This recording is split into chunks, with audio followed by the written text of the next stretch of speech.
Good morning, everybody. This is a live briefing on Tropical Storm Henri that is making landfall right now. It has made landfall over Block Island already, measuring sustained winds near 50 miles an hour there. And you can see that convective explosion as well on infrared. That's on the tropicaltidbits.com website. There you can see that little convective explosion. That's that convection in the northwestern portion of this eye wall feature right here. This is the worst of the conditions right now. Thankfully, the winds are offshore relatively in this location. You do have these easterlies, though, that are trying to pile water into Long Island Sound, and you certainly could get a storm surge around the periphery of that. But on the Connecticut side, you have all offshore flow here, which is definitely a good thing for that storm surge. The same is not true, though, for Narragansett Bay here. You do have water getting piled up there with southerly winds happening. The good news is that high tide was at around 9 a.m. this morning, so at least the tide is on its way out. That is definitely some good news there. Tropical storm warnings do continue here as tropical storm conditions are overspreading southern New England here. But there's Block Island. Definitely got right in the centroid of this system. Pressure down to 987 millibars. Maximum sustained winds at 65 miles an hour with this storm coming in here. This is a live update breaking down Tropical Storm Henri. It did make that left turn as we anticipated, but the models that did shift back to the east were certainly accurate. And actually now, as of the 11 a.m. advisory, it is down to 60 miles an hour here with that minimum pressure holding in the upper 980s. Certainly, let me read you some of the peak winds that were measured here per this latest advisory. Here is the 11 a.m. update. This is just now center of Henri, passing close to Block Island as the storm heads for southern New England. Dangerous storm surge, gusty winds, and some rainfall. Definitely expected. That pressure, 987 millibars. Let me see if I could find the summary of some of these conditions here. Storm surge of about 2 to 4 feet expected now. Not quite as significant as it was expected, but we did get definitely some confirmation of tropical storm conditions out there. 50 mile an hour sustained winds in Block Island. They're gusts to 62 miles an hour. There definitely Block Island seemed to get the brunt of this system, but you could definitely see that convection stacked on the northwest side of this system. That Bermuda high ended up being relatively stronger than the upper level low off to its southwest, and that Bermuda high slid underneath the south side of Henri yesterday, and that convection failed to wrap around the center, and that led to a more easterly track than many of the forecast models were showing. There also is a severe weather threat today across the eastern Dakotas, down into central and eastern Nebraska. I'm going to be keeping an eye on. I was thinking about chasing that setup, but it definitely does look like quite a skinny instability axis out there. But I'm going to be breaking down that setup as well. But wanted to provide a quick update as Tropical Storm Henri is coming ashore in a relatively weakened state as compared to many of what the models were showing yesterday and the day before. The global models, HWRF and GFS, showing it coming in as quite a substantial system. That certainly did not happen. And I think that we'll probably have a 3 to 4 inch type of a rainfall situation there across southern New England. That flash flood threat definitely is a legitimate issue out there, especially across the higher terrain, a little bit inland. Southern New Hampshire definitely could see a little bit of that as well. And this thing's coming in basically a nor'easter on steroids out there. Worst impacts are a little bit off to the east. I did send a tweet out last night for a suggestion for storm chasers to hedge a little bit east because the impacts are so much worse along near the center and well to the east of the center, including southern Cape Cod. Probably is going to see some of the worst of that storm surge, maybe up Narragansett Bay as well. But here is the trough that could lead to severe weather today, and I'm going to be breaking this down right now. I might hit the road immediately after this and head towards south central Nebraska. Here you can see the upper level low centered over the mid-Atlantic region. You can see little tropical storm Henri there in the eastern side, pivoting almost like a lobe of vorticity on the east side of that subtropical high. You can see that, or subtropical or cutoff low, the subtropical high sliding underneath it. That's eventually going to cause Tropical Storm Henri to shear out and then eject off to the east-northeast, but not after it dumps quite a bit of rain over southern New England. This trough here that's surging through Wyoming, this is the one that's going to be the player today that is going to be causing some severe weather. That's this morning, stepping forward to 15Z. You can see some rapid trough ejection here over the Dakotas, maybe a little bit too fast, but here you can see the trough axis lagging back behind, a lot of flow out ahead of it as well. Maybe we could shift over to the 12Z models. There it is, a little bit slower from overnight runs to the 12Z morning models. But boy, looking at this, the shape of this ejecting trough may suggest an eastern North Dakota or even central and eastern South Dakota type of a target. There you can see the main Fort Max over southern Saskatchewan. Little secondary lobe of vorticity here on the southern end coming through Wyoming. That could be a possibility for Nebraska. And you can see even 30 to 40 knots at 500 down over central and southern Nebraska. Plenty of bulk shear down there for supercell storms, organized severe storms. And there's trough ejection at 21Z. And it looks like those storms are going to be in far eastern South Dakota out there, eastern North Dakota. This system ended up being a lot more progressive than the models were showing a little bit earlier. Here you can see the upper level low, Henri, kind of spinning down over interior New England, wrapping around the north side of that system, of that cutoff low that did cause Tropical Storm Henri to bend back to the northwest and make landfall near Block Island there in Rhode Island. But this is a stronger system back behind it, and this is the one that could lead to severe weather and even a non-zero tornado threat across eastern North Dakota. Here you can see the main low-level jet axis. Not surprising that it ejects rapidly off to the northeast with this quick trough ejection as well. The strongest low-level jet axis over southern Manitoba into eastern North Dakota and even northeastern South Dakota there. That would be my initial target for bigger severe weather. The kinematics just look a little bit better up there.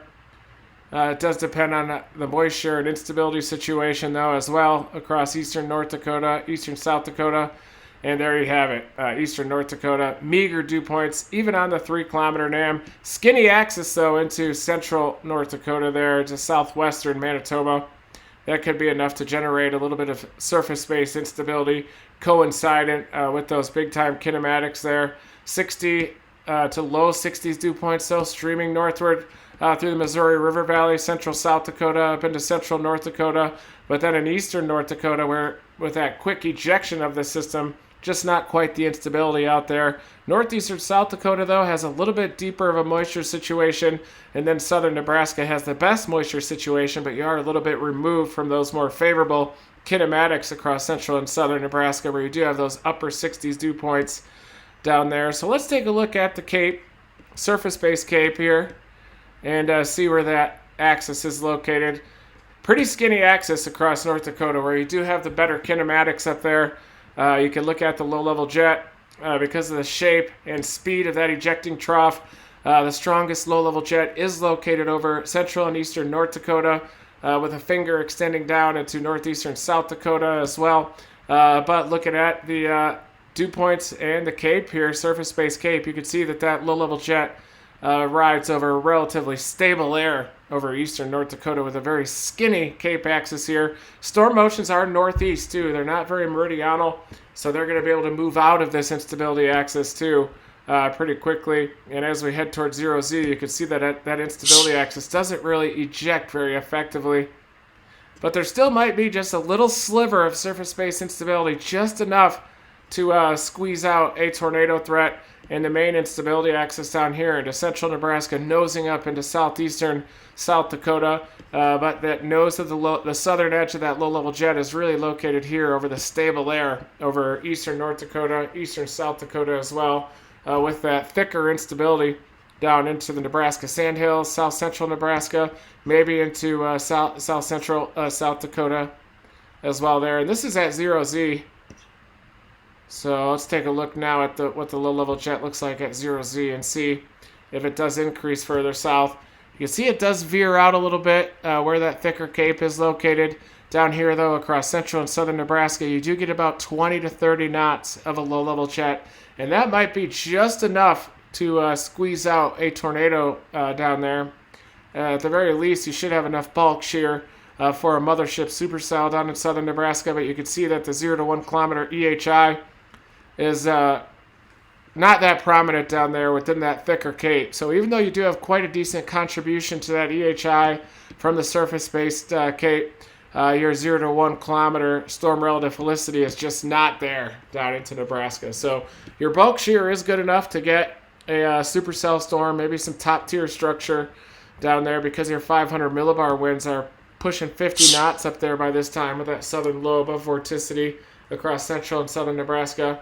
But your 0 to 1 kilometer shear just isn't quite there to generate a robust tornado threat down there, at least according to a majority of, or basically all forecast models out there. But you could definitely squeeze out a tornado with 20 to 30 knots at 850 and that decent bulk shear. The 3 kilometer NAM is showing kind of an arc of supercells within that skinny cape axis off to the north in North Dakota. Then another mode here across southeastern South Dakota.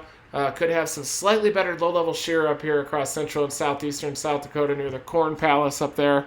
And then off to the south, the models are hinting at a mothership straddling the North Dakota, or the Nebraska-Kansas border down a little bit further south, but not as much in the way of low-level shear down there across southern Nebraska, basically anywhere within that deeper cape. So you definitely do have some disconnect between the surface-based instability and the low-level wind shear. That's because of the shape of the trough that's ejecting.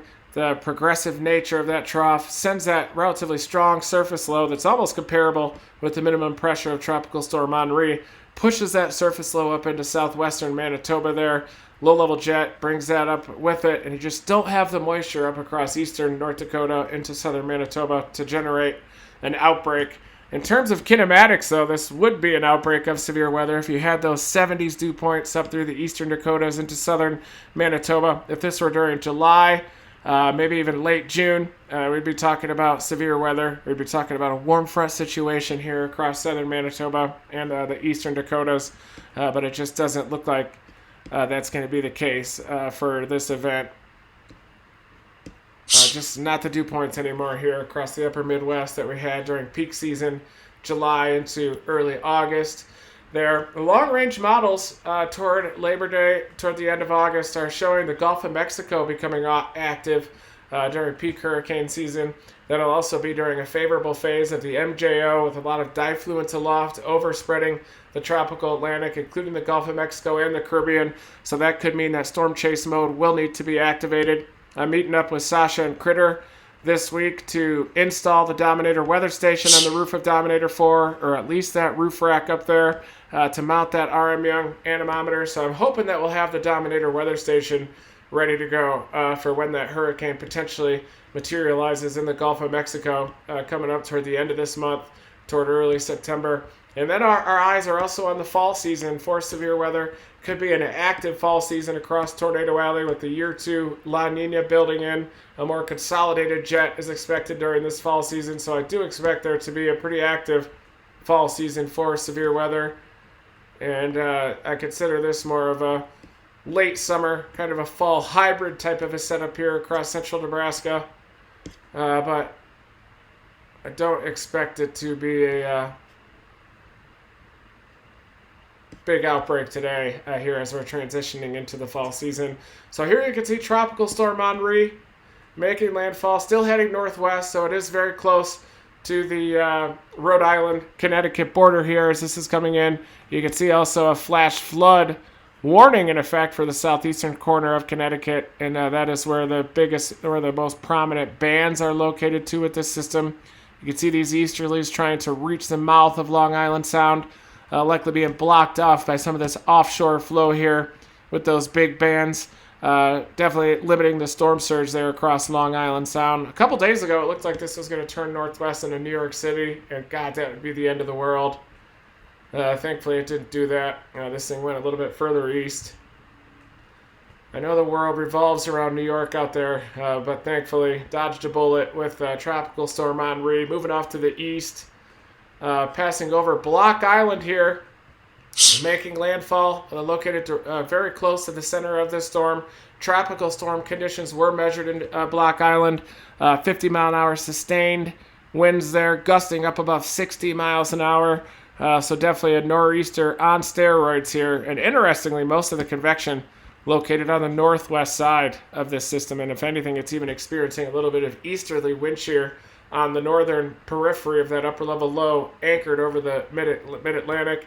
But we're going to have that big Bermuda high slide in underneath this. It's going to stall out here over southern New England, and then it's going to shimmy off to the east-northeast quite rapidly as well. But definitely a tropical storm coming in here, southern New England. Maximum sustained winds at 60 miles an hour now after making landfall near Block Island, and it is heading now the center of circulation toward that Connecticut Rhode Island border. Some southerly winds are pumping up Narragansett Bay. Could lead to a 2 to 4 foot surge up there. Good news is, though, that high tide was this morning at 9 a.m. and it is on the way out so far.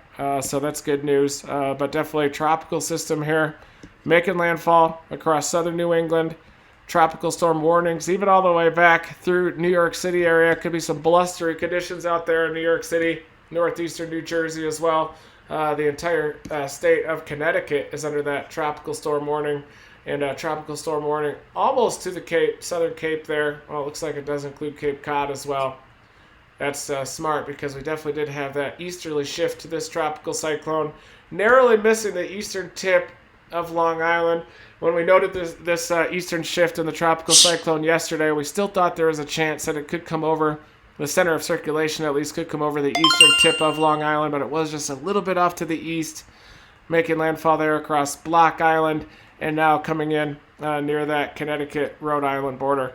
So thank you, everybody, for tuning in to my morning weather briefing. I'm going to be watching the Browns coming up here at 11 o'clock Mountain, 1 p.m. Eastern Time. Go Browns. I've been a lifelong Lions fan, but now I'm quite a Browns fan because of Baker Mayfield up in there. Also a Cardinals fan because of Kyler Murray over there. So I follow the Oklahoma quarterbacks pretty closely, so I am excited for this preseason game. I think I'm picking the Cleveland Browns -4, I do believe. That would be a good pick here. There you can see on infrared a little bit of an explosion in the northwestern quadrant, kind of showing the convective banding on the northwest side of this system, definitely leading to some of those worst conditions coming into the southeastern corner of Connecticut right now, southwestern corner of Rhode Island, Block Island, sustaining a direct landfall from this system, measuring those 50 mile an hour sustained winds gusting over 60 miles an hour. So here it is, Tropical Storm Henri making landfall right now near the Connecticut-Rhode Island border. Thankfully, as quite a weaker system than the GFS and the HWRF were showing in the days leading up to this event. So thank you, everybody, for tuning in to my Sunday morning weather briefing. I am planning a Q&A again this evening for Facebook supporters only. We're going to be doing that every week on Sunday, kind of discussing the daily weather. We'll be discussing the severe weather, tropics as well, and taking your questions. Q&A here weekly every Sunday for Facebook supporters. Thanking you for making it possible for me to do these live briefings, to deliver live streams, storm chasing as well, riding in my passenger seat over the last couple of years. Thank you so much, Facebook supporters. Never stop chasing.